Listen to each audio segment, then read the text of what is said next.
dikasih naluri plus akal nggak kenal Allah. Pernah nonton sirkus nggak jemaah?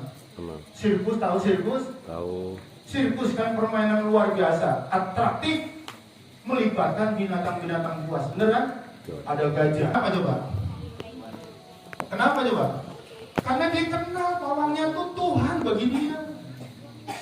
Pagi-pagi yang masih makan saya dia, siang-siang yang masih makan saya dia, sore-sore yang masih makan saya dia, yang membersihin kandang saya dia, saya lagi kesepian bete diajak jalan-jalan sama dia, saya nggak enak badan dibawa ke rumah sakit hewan sama dia. Apa kata nalurinya? Tidak ada alasan saya untuk tidak mematuhi dia.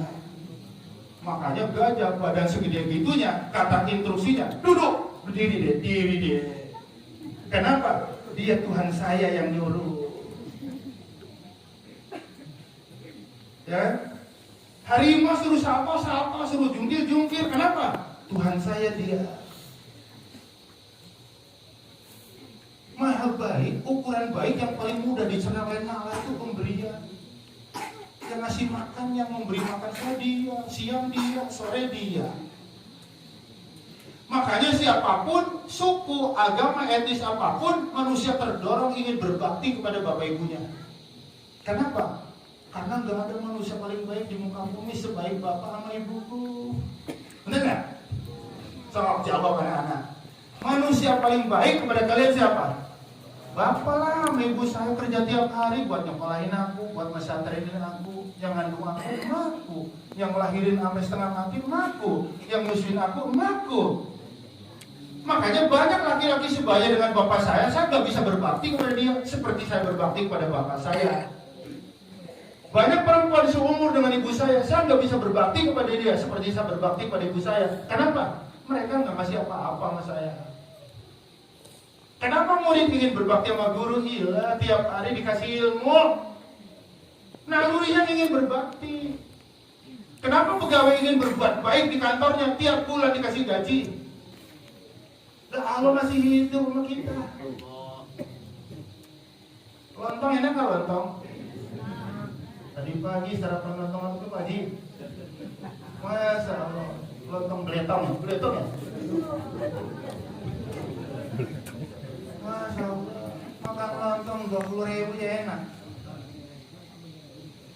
Makan siang nasi padang serba 20.000 di Jakarta ada. Enak.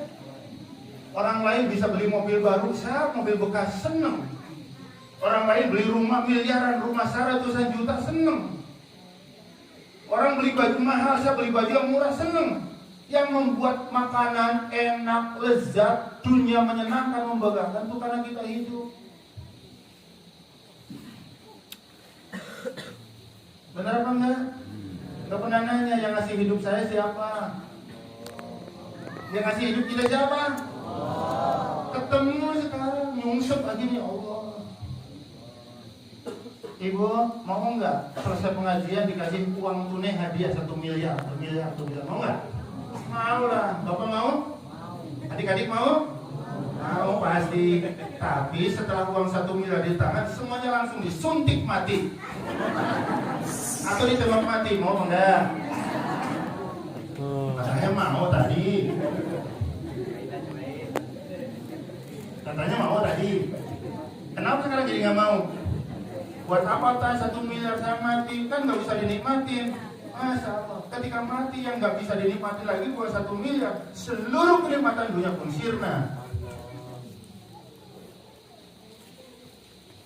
Berarti nilai hidup 1 hari kan lebih mahal dari uang tunai 1 miliar. Setahun kan 365 hari Masehi, 360 hari Hijriah. Kalau 1 hari bernilai 1 miliar, berarti nikmat hidup yang Allah berikan kepada kita setahun 360 miliar. Pernah dapat uang segitu warisan? Pernah?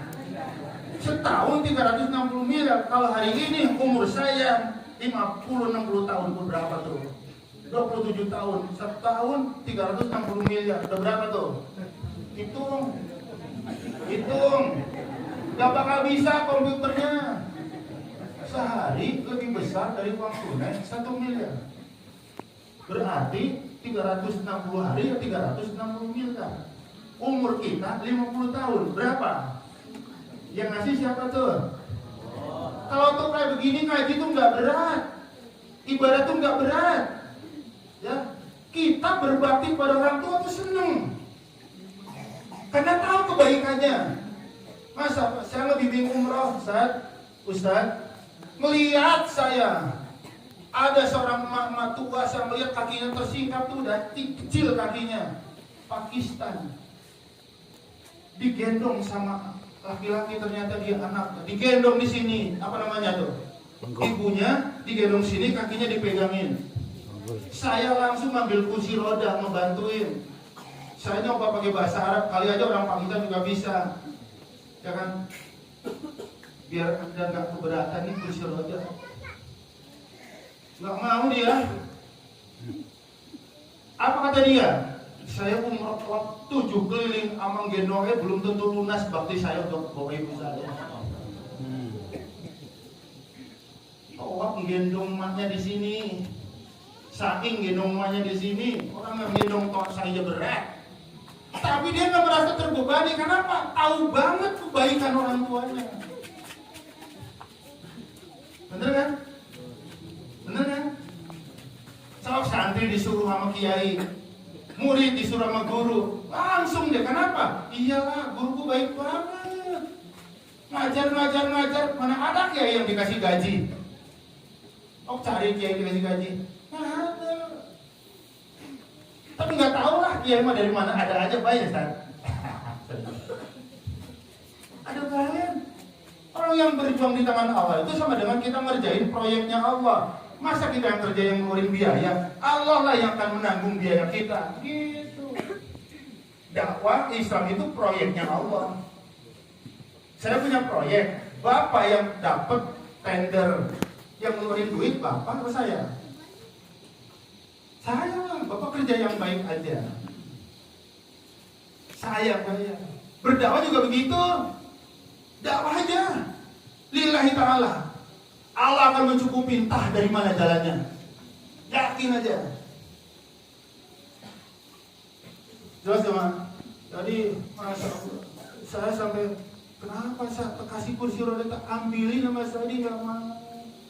Malah dia bilang, orang digendong kaki gini aja sebelum tentu bisa membayar lunas kebaikan ibu saya.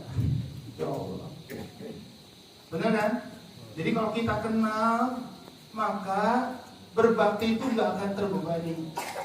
Ya, murid berbakti kepada guru nggak terbebani, seneng malah bisa berbakti. Benar kan? Makanya di Depok tuh ada beberapa pesantren namanya ada santri hikmat. Setelah lulus dari sini jangan pulang dulu, setahun hikmat dulu, ya nggak digaji. Biar kamu makin profesional, sok belajar ngajar dulu. Kalau sudah saya melihat kamu bisa mungkin lah, sono bikin pesantren. Itu namanya santri hikmat. Hikmat ya udah, yang penting makan di sini bareng-bareng sama kita. Bener kan? Santri hikmat begitu. Di Darut Tauhid juga begitu. Santri hikmat minta digaji, orang saya jangan digaji. Jelasin aja mah. Jadi berapa banyak nikmat yang Allah berikan kepada kita? Nggak terhitung. Ngomongin oksigen aja udah keder kita.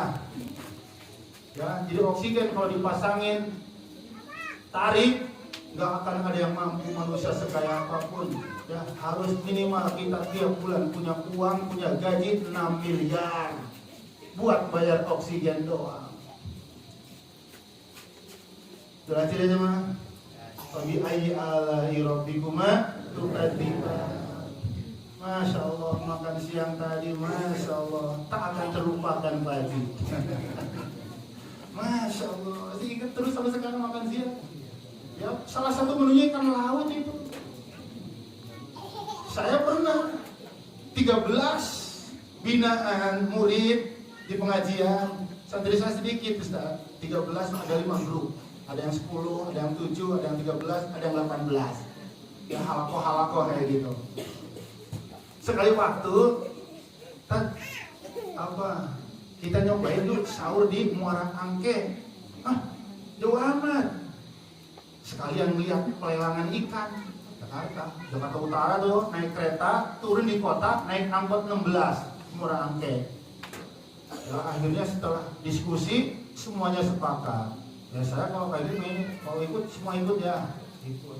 Selesai sholat taraweh, kita sudah janjian semua, masing-masing bawa motor dari rumahnya, kita titip di stasiun Depok, akhirnya kita naik kereta ke kota. Kita sampai. Jam 11 kita jalan-jalan sepi di Muara Angke. Ya ada pedagang pakai lampu-lampu kecil. Kita samperin. Ini Muara Angke, Bu. Iya, Bapak dari mana? Dari Depok.